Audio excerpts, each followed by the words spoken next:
switch, having admitted to experience mid-match erections while wrestling in spandex. Not that wearing Why the hell did he said mid-match erections and then he cuts to a clip showing this nigga Rikishi's ass? What up, it's Majay back at another video. Today we're about to be reacting to a video by WrestleMania. The video is going to be on 11 secret details in WWE Nobody Noticed. Hey man, I'm probably gonna be as lost as you guys are because man, I could probably pick up on like a little bit of shit that they do, you know, like ring traditions and all that shit, because I've seen some in like past videos, probably even by WrestleMania or even by like Cultaholic Wrestling, but just a lot of people that I'd be reacting to. Yeah, and I still be giving credit. Oh man, but before we get into it, don't forget to leave a like and subscribe, and don't forget to click that hype button. It really helps me as a small YouTuber. Let's get into it. synchronized spots. Wrestling is full of secret hand signals. Like when Randy Orton claps, it's his signal to ensure the wrestler that they're ready to take a snap power slam, and these signals are done so fast that you'll barely notice them, as your mind isn't trained to watch Orton, it's the opponent. This is also the case when a wrestler slaps their thigh to sell a super kick. It's done with such precision that you'll hardly notice it. That's some crazy shit, because I thought he just does that just to do it. I thought it was part of the move. I guess that proves how like dumb I am on that, because I didn't even really think that nigga would even like do that. I thought it was just part of his like whole little voices in his head and, you know, the Randy Orton gimmick. They just snap like this. I mean, I said snap. Fuck. I mean, I thought he just clapped like this and then, you know, he was about to do the move, but like I guess that's a signal now. However, with others, the secret is staring you right in the face, such as when The Undertaker and Kane had to synchronize sitting up at the exact same time. It had to be done to perfection, and both couldn't see each other's face to indicate it's time. So quite simply, Taker would nudge Kane in the ring with his hand to signal now. It was a cool moment that seems so obvious now, doesn't it? Number 10, the inspiration behind. When you're a kid, you're not paying attention to all of that shit.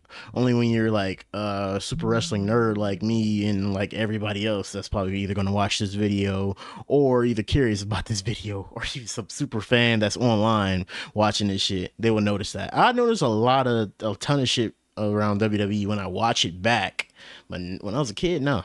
John Cena's original gear. Turning heel by the end of 2002 to become the Doctor of Thugonomics, John Cena adopted a new look that would soon become one of the most iconic in wrestling history. He rocked baseball jerseys during his entrance, eventually replacing these with colorful t-shirts that WWE could sell in the millions, and they certainly did. While for his matches he wore sneakers and denim shorts that affectionately became known as jorts. Like every wrestler who came before and after him, however, Cena had to find himself fashion-wise, which is why he began his career by wearing more traditional spandex shorts. The secret here is that John would correlate his trunks to the color of the sport team of whichever city WWE happened to be in. For example, his pay-per-view debut against Chris Jericho at Vengeance 2002, his red and white shorts matched the color scheme of the Detroit Red Wings, the recent winners of that year's Stanley Cup. While this form of attire may be the more conventional option for most wrestlers, John Cena couldn't wait to make the switch, having admitted to experience mid-match erections while wrestling in spandex. Not that wearing denim helped. Why the hell did he said mid-match erections and then he cuts to a clip showing this nigga Rikishi's ass? What is he telling something about John Cena? How do you have mid erections? Like, what are you having erections for? Like, is it because of Trish right here? Or like, I'm trying to correlate what will be making you have erections. Maybe all the hype. Ah man, I don't even want to fucking know now, because man, John Cena, man, you might be in the closet a little bit. just playing. Conceal his excitement though. Number 9, Kane tilted his head like Michael Myers. Given that WWE has always promoted itself as sports entertainment rather than professional wrestling, the ability to convey emotion is often more important to succeed at the top of the mountain than actual wrestling. Unfortunately, that ability becomes more difficult once you factor a mask into the equation, and for someone like Kane, whose original Attitude Era mask didn't come equipped with eye holes, it was nigh on impossible to express how he felt. Instead, the Big Red Machine used a subtle tilt to display his emotions, similar to that of serial killer Michael Myers in the Halloween films. But Kane actually got his inspirations for the quirk from a far more unlikely source.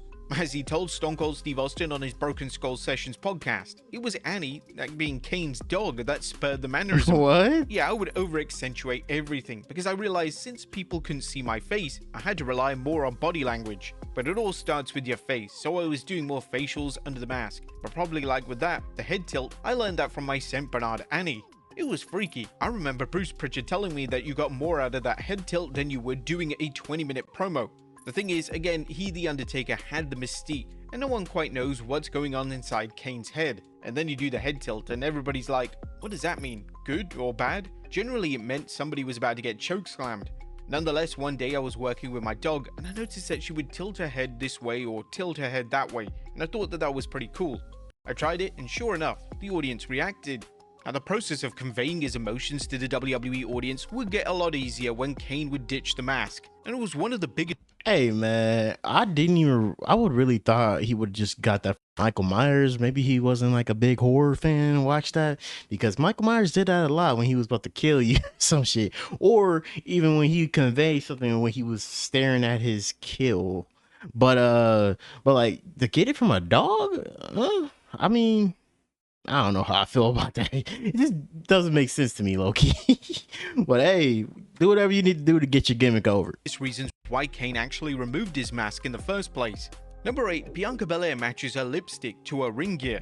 The evolution of wrestling attires from the plain black trunks and boots look that predated the golden era to splashes of color you see in the modern age allows wrestlers to better express themselves, and there's arguably nobody that does this better right now than Bianca Belair. The EST is well known for a flashy ring gear that she sews together herself, but there is a Hey, I respect her for that. She literally designs her own clothes, designs and like sews together her own clothes. You know how talented that is, even as a wrestler? Like shit, I don't see nobody else, because they got like an on-site designer, or some wrestlers got their own type of designers. I heard that they specifically want their gear to have this good mystique or something they want to put in it. But like Bianca Belair could just convey that by herself, so I respect her for that. That's a hard ass thing to do. I mean, like you can always learn to do clothes, but like it just takes effort. Hidden trademark behind her look if you pay enough attention. She will always match the color of her lipstick to her tights. She's spoken publicly about how wearing lipstick allows her to showcase her femininity, with her late grandmother providing the inspiration for her bright lips. She believed that she was supposed to be this actress in Hollywood and that superstars wore red lipstick and sequins. So when I got into WWE, I was like, okay, what is a superstar? Lipstick and sequins. Number 7. The chicken taunt tells the locker room when a match is bad. There are several hand cues to learn once you become a fan of pro wrestling. Wrestlers grabbing each other or the referee following a big spot assures them that they didn't sustain any significant damage, while throwing up an X can indicate one of the two things. If a referee makes the sign, then that means that a wrestler is injured and unable to continue. While if a wrestler does it, like we saw with Brock Lesnar at WrestleMania 42, it means that the moment isn't part of the script. But then there's a strange signal known as the chicken taunt, which is used by wrestlers in the ring to tell the boys in the locker room that their match was a complete stinker. Having originated on the British circuit, there are two infamous examples of it being used in WWE, as Bret Hart mimicked the bird during a 1997 Raw match versus Farouk, while Forgotten Ruthless Aggression era star Dave Taylor used it during a match in 2007 teaming with Drew McIntyre against the Nasty Boys. Number 6. Shawn Michaels chewed gum to sell. I never knew they have like a damn signal for something being a shit match. Somebody should use that against that, that Baron Corbin and that one, what was that one Olympian they tried to make against, just like Kurt Angle. They should have used that. I mean, Baron Corbin should have used that shit, because that match was shitty. Baron Corbin tried his best. Strikes better. Not all sports are gonna leave you dripping with sweat, but unlike footballers and basketball players, being a pro wrestler involves getting up close and personal with your colleagues. As such, it's paramount that you maintain a good level of hygiene, with most wrestlers knowing to chew gum during the matches to avoid giving their opponent a whiff of protein shake breath, while also helping prevent their own mouth from going dry. But when it came to Shawn Michaels, however, he used gum to enhance his selling, as he would often spit out his chewed up slop after taking a big strike to the face to mimic a tooth flying out of his mouth. Several wrestlers before him and after him have also relied on this method to enhance the look of their matches, with Michaels himself having adopted the technique from Tully Blanchard. Number 5, Xavier Woods holds the mic. I'm not gonna lie, yeah, in some matches I honestly would think somebody is getting their teeth knocked out, and like I really didn't know that was like gum. I'm like, what the fuck was that? I actually thought they knocked the tooth out. I mean, it makes the mystique kind of disappear because you never know when somebody really gets their teeth knocked out. Besides Cesaro in that one match, he got his teeth knocked the hell out, bro. Ugh, I can still see that nowadays. He hit his tooth on that post. Everything was gone, bruh. But it's cool to know that fact. Microphone like a wine glass. Wrestling is all about the finer details, and even something as simple as holding a microphone differently than everybody else will help you stand out. Such was the case for Xavier Woods. The former TNA star had been struggling to find his place on the WWE's main roster following his 2013 promotion, when in the summer of 2014, he was paired with Kofi Kingston and Big E in the New Day. It was here that Xavier Woods was finally allowed to inject a bit of his own personality into his own character, and as the faction's default promo guy, he began holding the microphone like it was a fine glass of wine, though he eventually moved into holding it off to the side like an old-school boxing announcer, or given that description, Mr. Kennedy. This was the same approach used by Damien Sandow during his tenure as the intellectual savior of the masses, and helped him massively too. It's just a shame that Xavier Woods setting himself apart didn't lead to any great single success in WWE, especially as a follow-up to his King of the Ring crowning. Can you believe it? 16 years in the company and he never won a singles title? Number 4.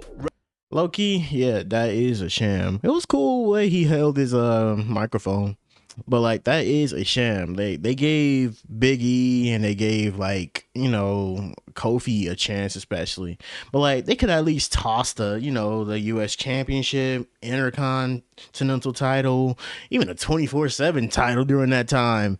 Like, not even one single title is a damn sham. And I know everybody can't win a championship. I know, but like I feel like that is kind of different because Xavier was been in wrestling for a long time. He's been in the WWE for a long time. He deal with a lot of their bullshit. Plus, like, nigga, them niggas is like great, excellent promo guys. They like, bro, everywhere. They were trusted within the company. You could at least give them a chance. At least give them a chance. If the title run didn't go, don't give them a chance no more. But that's just how I feel about things. If you feel differently in the comments, state your opinion. I like reading the comments because a lot of people be like, "Oh, I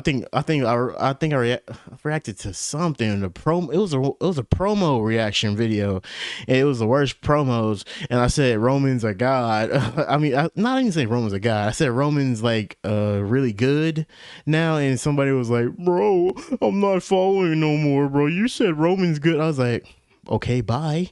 What the fuck? What the fuck am I gonna do about that?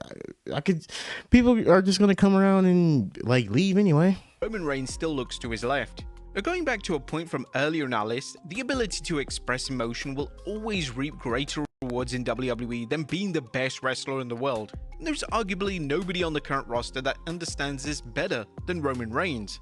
The OTC has always been a master at telling a story through his face, with the Bloodline saga providing exaggerated calls for WWE to receive an Oscar nomination, but Reigns' exquisite expressions continued beyond the saga's conclusion, and indeed beyond his association with Paul Heyman.